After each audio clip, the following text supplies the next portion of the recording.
उत्तर प्रदेश में असेंबली इंतखाबात हो रहे हैं, 4 मरहले अभी बाकी हैं। इस बीच बीजेपी और आरएसएस के अफराद की तारीफ करने और उनकी बिलवास्ता हिमायत पर मबनी बयान जारी करने पर मौलाना कल्ब जवाद की मजम्मत की जा रही है।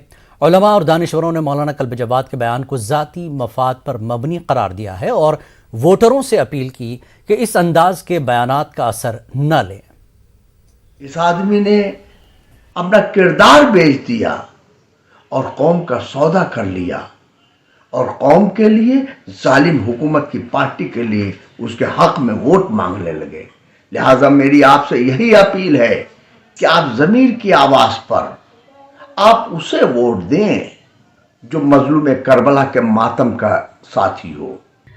अभी मौलाना कल्ब जवाद साहब का जो एक स्टेटमेंट आया है जिसमें उन्होंने इलेक्शन से 2 दिन पहले एक पार्टी के लिए कहा है कि इसको वोट दें, और इसलिए दें क्योंकि उस पार्टी ने उनके लिए किया है। वो बार बार कह रहे हैं उन्होंने सारे इस्लाम को और सारे हज़रत अली, इमाम हुसैन सब की टीचिंग को लाके शिया वक्फ बोर्ड पे समेट दिया है कि उनके हक में जिसने काम किया है उसको शिया कम्युनिटी वोट दे।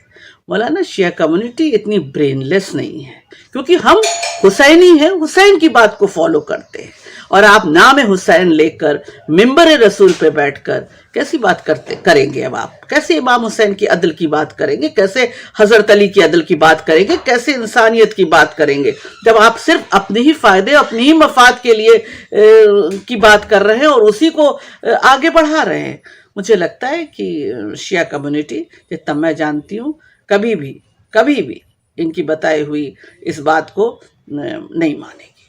और हर फ़िरक़े के मुसलमान और दीगर अक़वाम से गुजारिश करता हूँ कि जो इलेक्शन के फेजेस आने वाले हैं उसमें अपनी मर्ज़ी से सोच समझ कर वोट दें, किसी के कहने में ना आए। चाहे कोई धर्मगुरु कहे, चाहे मैं कहूँ, चाहे कोई मुल्ला कहे, कोई मौलवी कहे, वोट देने का अधिकार आपका है, वोट देने का हक आपका है।